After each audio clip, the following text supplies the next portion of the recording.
aérostatique à feu nommée Montgolfière. Sa Majesté, ayant pris en considération le danger du feu, auquel sont exposés tant les maisons et autres bâtiments des villes et de la campagne, que les fruits de la terre, par la chute des ballons ou aérostats auxquels on applique des réchauds avec du feu ou autres matières allumées, et voulant prévenir les inconvénients et les malheurs qui en pourraient résulter, elle a, de l'avis de son conseil privé et à la délibération des sérénissimes gouverneurs généraux des Pays-Bas, défendu et défend absolument à toute personne, de quelque état ou condition qu'elle soit, de lancer des ballons ou machines aérostatiques avec du feu ou avec d'autres matières allumées, sous peine d'une amende de 500 florins et de répondre en outre de tout le dommage que la chute de pareils ballons pourrait avoir occasionné.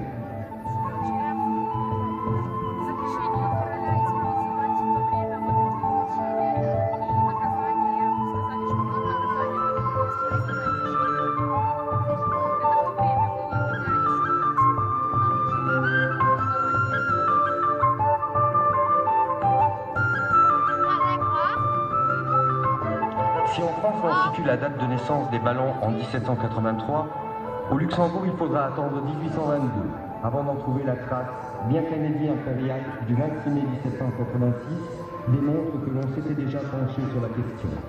Alors ce soir nous vous invitons à un voyage dans le temps, un voyage dans l'histoire de ce vaisseau céleste, les Montgolfières.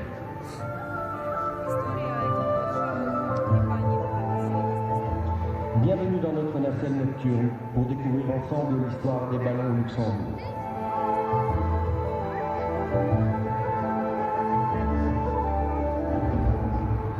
Dans le Luxembourg Wochenblatt du 16 septembre 1822, les Luxembourgeois confirment cette annonce artistique, que nous appellerions aujourd'hui publicité.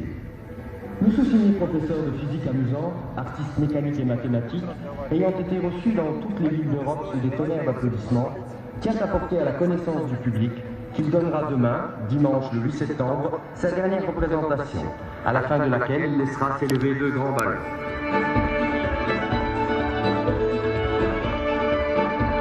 Une semaine plus tard, le Wochenblatt rapporta que dans le cadre des festivités de clôture de la Chauvormesse, M. Ortolan avait bel et bien fait monter ces deux ballons, cependant sans voyageurs. Les ballons commençaient à gagner les foires en province et à l'étranger, et c'est donc grâce à cette mode que le premier ballon apparut dans notre capitale. Suite à cette première tentative, on perdit cependant toute trace de ballon dans le ciel luxembourgeois pendant plus de 50 ans.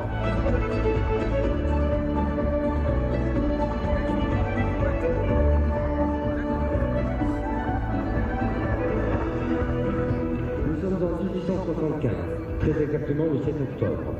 Et les festivités impressionnantes données à l'occasion des 25 ans de lieutenance du prince Henri des Pays-Bas battent leur plein. Monsieur Duruoff, qui fut l'un des pilotes du siège de Paris, se leva depuis la place du Saint-Esprit à bord de son ballon, le Torino. Une masse incroyable de redingotes et de criminels se pressa à la porte de la caserne pour obtenir un billet d'entrée. Rien de plus normal, me direz-vous, car ce fut la première ascension d'un pilote à Luxembourg.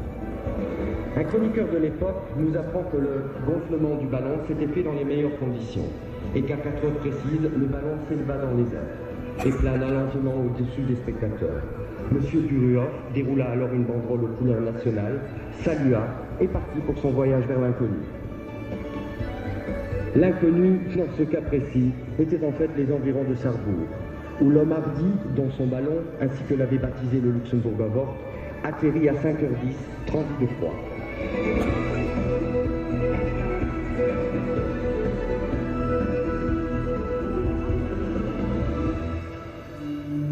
Le 6 octobre 1889, un certain François Bruck, imprimeur à Arlon, eut la chance de s'envoler depuis le plateau du Saint-Esprit à bord de la Rose des Vents, car le passager attendu par le pilote ne s'était tout simplement pas présenté. Ce voyage valut à M. Bruck un charmant certificat de bonne conduite libellé ainsi. M. Bruck sut garder pendant toute la montée et le vol, qui dura environ 3 quarts d'heure, tout son sang-froid, fit preuve d'un grand courage et de présence d'esprit tout au long du périple. Il n'y eut aucun symptôme de malaise.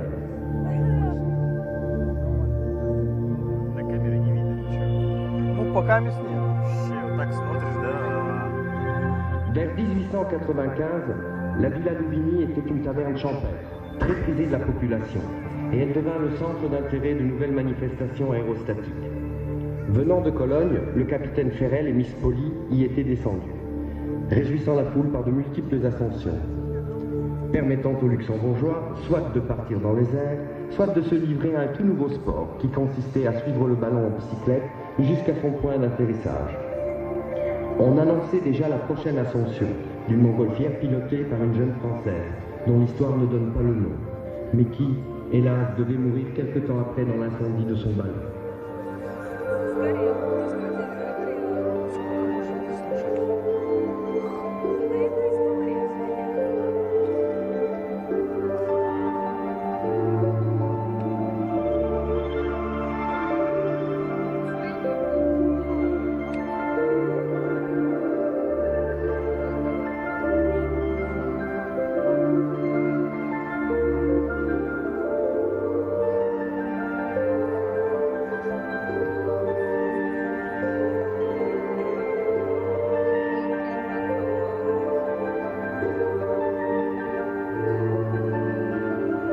Avec la naissance du XXe siècle, les vols en ballon se multiplièrent.